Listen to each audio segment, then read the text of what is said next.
नमस्कार, आप देख रहे हैं मध्य प्रदेश छत्तीसगढ़ और आपके साथ मैं हूं नशरा। तो चलिए बुलेटिन की शुरुआत करते हैं। छत्तीसगढ़ के मुख्यमंत्री भूपेश बघेल अब डॉक्टर भूपेश बघेल कहलाएंगे और हेमचंद यादव विश्वविद्यालय दुर्ग से उन्हें पीएचडी की मानद उपाधि दी गई है। इसके साथ ही विश्वविद्यालय ने पंडवानी गायिका पद्मश्री उषा बारले को भी पीएचडी की मानद उपाधि से सम्मानित किया है। ये उपाधि विश्वविद्यालय की कुलपति डॉक्टर अरुणा पल्टा और कुल सचिव डॉक्टर भूपेंद्र कुलदीप ने सौंपी। हेमचंद यादव विश्वविद्यालय दुर्ग में सोमवार को पहला दीक्षांत समारोह और विश्वविद्यालय का 8वां स्थापना दिवस समारोह था। ये कार्यक्रम भिलाई इंस्टीट्यूट ऑफ टेक्नोलॉजी के ऑडिटोरियम में आयोजित हुआ और समारोह की अध्यक्षता छत्तीसगढ़ के महामहिम राज्यपाल विश्वभूषण हरिचंद ने की और वो समारोह में वीडियो कॉन्फ्रेंसिंग के माध्यम से जुड़े थे। कार्यक्रम में 13 पीएचडी शोधियों को डिग्री और 135 छात्र छात्राओं को स्वर्ण पदक से सम्मानित किया गया।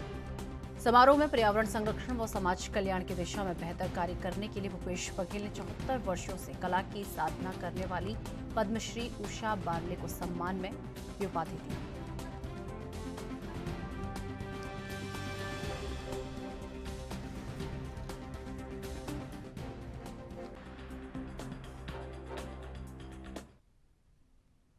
रायपुर ग्रामीण विधानसभा क्षेत्र में आयोजित भेंट मुलाकात कार्यक्रम के तहत भूपेश बघेल ने आज मोगा स्थित पाम बेलाजियो अपार्टमेंट में के सामने 1000 सीटर गारमेंट फैक्ट्री का भूमि पूजन किया और शहरी आजीविका आवर्धन के लिए महिला गारमेंट फैक्ट्री में कोई भी महिला जिन्हें बेसिक टेलरिंग का ज्ञान है, ऐसी महिलाएं यहां काम कर सकेंगी। यहां सिलाई कार्य सीखने की इच्छुक महिलाओं को यहां ट्रेनिंग के बाद कार्य दिया जाएगा।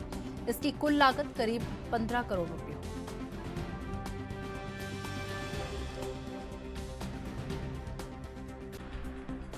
जल आवर्धन योजना के लिए शिलान्यास हम लोगों ने किया। उसके पहले 1000 गारमेंट फैक्ट्री की भी शुरुआत की है। उसका भी शिलान्यास ही हुआ ना, जहां 1000 महिलाएं काम कर सकेंगी, तो गारमेंट फैक्ट्री वहाँ शुरू होगा। और उसके साथ साथ भेंट मुलाकात कार्यक्रम में हजारों की तादाद में विभिन्न हितग्राही यहाँ उपस्थित हुए थे। स्वामी आत्मानंद अंग्रेजी स्कूल के पढ़ने वाले बच्चों से लेकर विभिन्न योजनाओं का लाभ लेने वाले लोग भी आए थे। आम नागरिक भी यहाँ उपस्थित हुए थे। सबने अपना अनुभव साझा किया। बहुत सारी मांग सत्तू भैया ने किया था, उसकी भी घोषणा मैंने की है। अब कौशल्या विहार के नाम से जाना जाएगा। सत्तू भैया ने कहा कि बहुत लंबे समय से विवाद भी चलता रहा, सैकड़ों करोड़ का कर्जा भी था।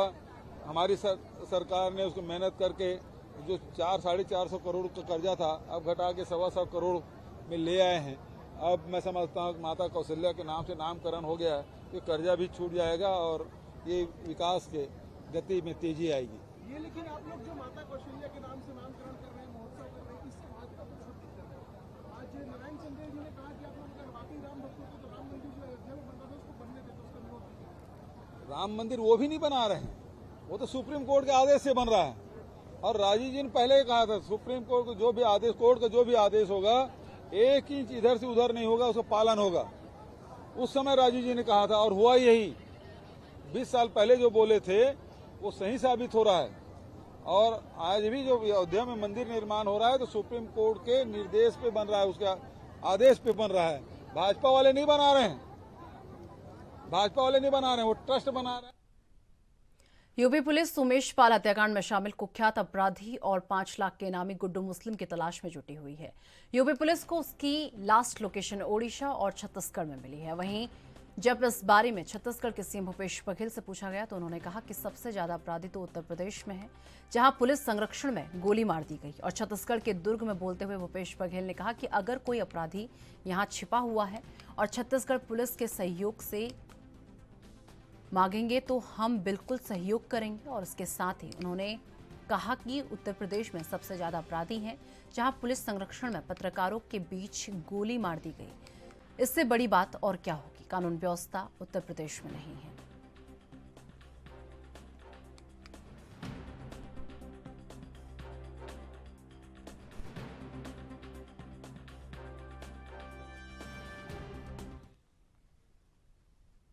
जगदलपुर में विशेष धर्म के व्यापारियों के आर्थिक बहिष्कार की शपथ मामले को लेकर सोमवार को छत्तीसगढ़ क्रिश्चियन फोरम के पदाधिकारियों ने पुलिस के उच्च अधिकारियों को एफआईआर दर्ज करने की मांग करते हुए ज्ञापन सौंपा है। बेमतरा की घटना को लेकर जगदलपुर में विश्व हिंदू परिषद और विभिन्न हिंदूवादी संगठनों द्वारा बंद बुलाया गया।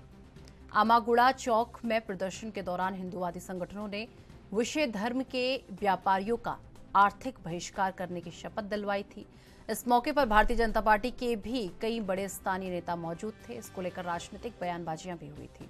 अब इस मामले में छत्तीसगढ़ क्रिश्चियन फोरम ने सामाजिक सौहार्द बिगाड़ने का आरोप लगाया है और बहिष्कार की शपथ दिलाने वाले लोगों के खिलाफ एफआईआर दर्ज करने की मांग की है।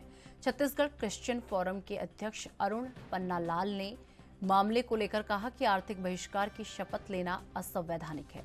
इसको लेकर आपराधिक धाराओं के तहत एफआईआर दर्ज होनी चाहिए।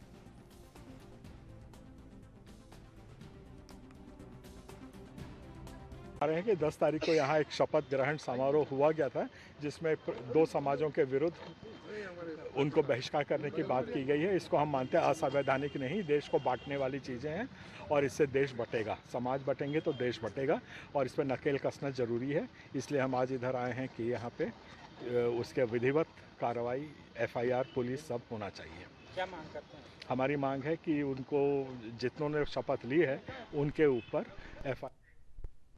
छत्तीसगढ़ के बालोद जिले में कलेक्टर कुलदीप शर्मा के मार्गदर्शन में आबकारी प्रकरणों पर निरंतर राजसात की कार्रवाई की जा रही है, जिससे जिले में मदिरापान के अवैध विक्रय पर नियंत्रण जो है कमी आ रही है। कलेक्टर शर्मा के आदेश पर जिले में आबकारी के 50 प्रकरणों पर 4 पहिया और 2 पहिया वाहन और शराब राजसात किया गया है।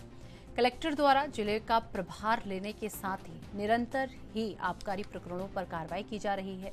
इसके तहत माह नवंबर 2022 से अब तक अनेक थाना अंतर्गत अनावेदक कौशल नेताम, गौतम कुमार, ओमल धनकर, दुखराम, सहदेव राम आदि के 2 पहिया और 4 पहिया वाहनों और शराब राजसात किए गए हैं। इस प्रकार शराब के अवैध परिवहन के प्रकरणों पर निरंतर कार्रवाई कर वाहन और शराब राजसात किए जा रहे हैं। छत्तीसगढ़ के कोंडागांव जिले के केशकाल नगर पंचायत के अध्यक्ष उपाध्यक्ष की मुश्किलें बढ़ गई हैं। नगर पंचायत अध्यक्ष उपाध्यक्ष के खिलाफ पार्षद अविश्वास प्रस्ताव लाए हैं। नगर पंचायत के सभी 11 पार्षद ने अध्यक्ष और उपाध्यक्ष को हटाने कलेक्टर को अविश्वास प्रस्ताव का आवेदन दिया। बीजेपी के 6 और कांग्रेस के 5 पार्षद शामिल हैं।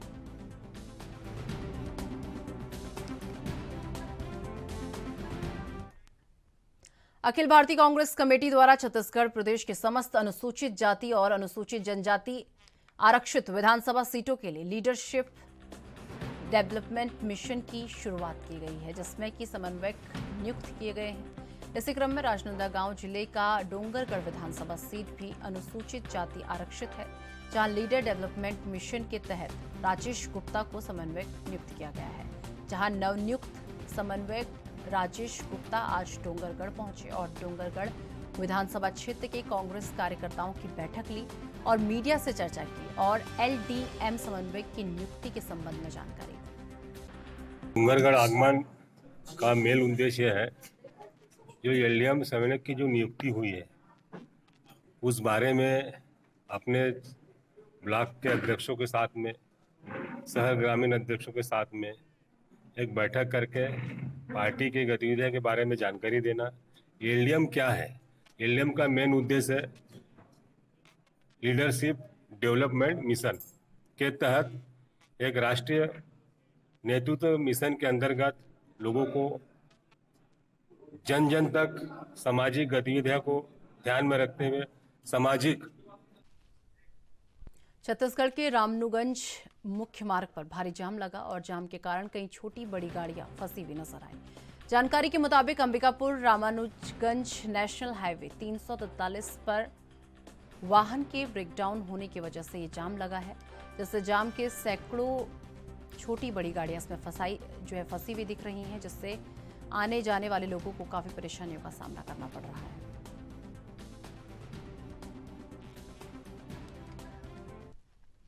छत्तीसगढ़ के बलरामपुर से कांग्रेस के विधायक बृहस्पति सिंह अपने बिगड़े बोल अधिकारियों और कर्मचारियों के साथ बदसलूकी और गाली गलौज को लेकर हमेशा सुर्खियों में रहते हैं।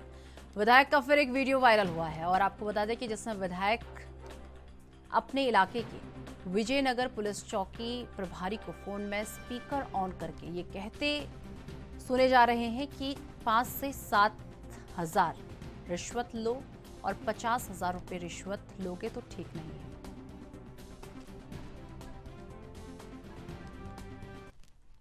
छत्तीसगढ़ के अंबिकापुर में कलेक्टर कुंदन कुमार एक्शन के मूड पर नजर आ रहे हैं। आपको बता दें कि जहां शासकीय कार्यालय से अधिकारी कर्मचारी के अनुपस्थित रहने की शिकायत मिलने पर कलेक्टर कुंदन कुमार ने विभागीय कार्यालयों का औचक निरीक्षण किया और कार्यालय समय के दौरान 16 अधिकारी कर्मचारी दफ्तर से नदारद पाए गए और लापरवाह अधिकारी कर्मचारियों को कारण बताओ नोटिस भी जारी किया गया, जहां उचित जवाब नहीं मिलने पर वेतन कटौती की कार्रवाई भी की गई।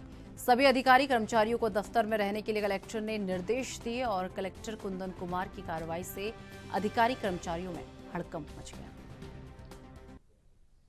आज कंपोजिट बिल्डिंग और जिला कार्यालय के बहुत सारे ऑफिसर्स का इंस्पेक्शन किया गया, औचक निरीक्षण किया गया और काफ़ी मात्रा में अधिकारी कर्मचारी अपनी सीट पे नहीं पाए गए और पूछे जाने पे अटेंडेंस रजिस्टर के आधार पे बहुत सारे लोगों को नोटिस जारी किया गया है।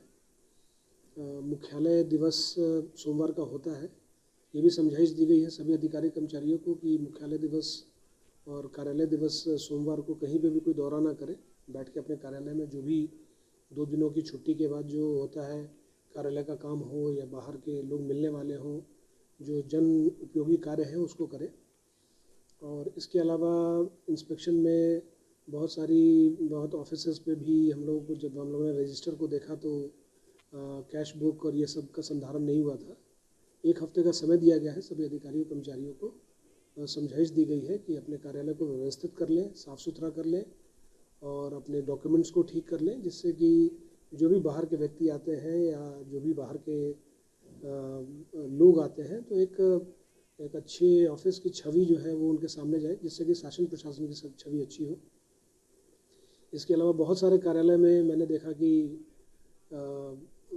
अधिकारी का नाम, कर्मचारी का नाम इंगित नहीं रहता है, शाखा का नाम इंगित नहीं रहता है। राजधानी रायपुर के सरोना स्थित केपीएस स्कूल में एनएसयूआई कार्यकर्ताओं ने सोमवार को जमकर हंगामा किया और पिछले कुछ दिनों से केपीएस स्कूल प्रबंधन की बच्चों की सुरक्षा को लेकर लगातार लापरवाही सामने आ रही है।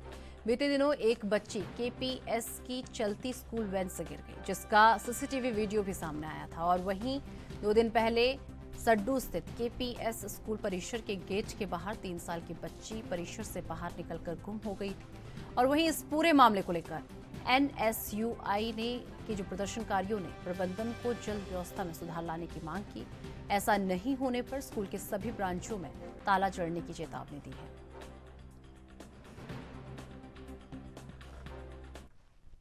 एमपी के गृह मंत्री डॉक्टर नरोत्तम मिश्रा का बयान सामने आया है। उन्होंने दिग्विजय सिंह पर हमला बोला है और कहा है कि दिग्विजय सिंह ना किसी के भाई ना किसी की जान। दिग्विजय सिंह के बयान सिर्फ एक वर्ग विशेष को खुश करने के लिए होते हैं और साथ ही कई अन्य मुद्दों पर भी अपनी बात रखी। क्या कुछ कहा, सुनिए। दिग्विजय सिंह जी एक ही वर्ग के लोगों को पत्थरबाज स्वयं ही बता रहे हैं। दिग्विजय सिंह जी, सीसीटीवी फुटेज आ गए हैं, अब पुलिस है, कानून, संविधान, आप इन सब पर ही सवाल उठाए दे रहे हो। एक वर्ग विशेष पे नजरें इनायत करने के लिए आप ये सब बोलते रहते हैं, ये समझ में आता है। दरअसल दिग्विजय सिंह न किसी के भाई है न किसी की जान है। पड़ोसी मुल्क के आटा महंगा होने से परेशान है।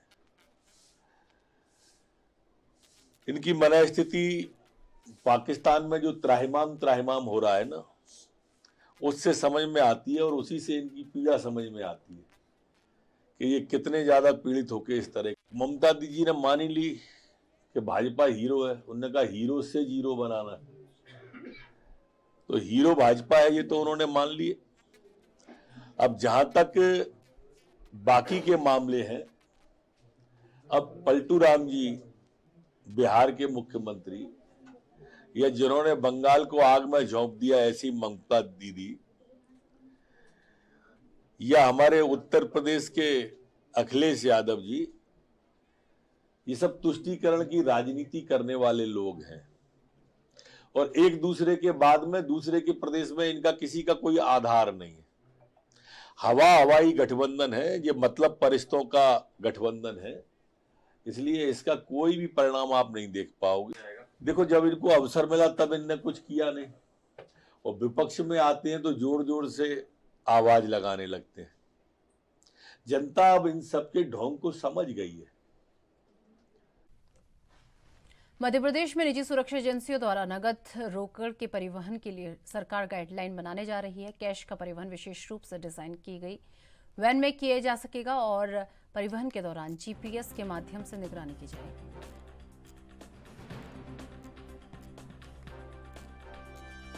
कैश परिवहन जो होता है, जो कराया जाता है, निजी सुरक्षा एजेंसियां इस नकदी परिवहन के लिए अब सरकार एक गाइडलाइन बनाने जा रही है।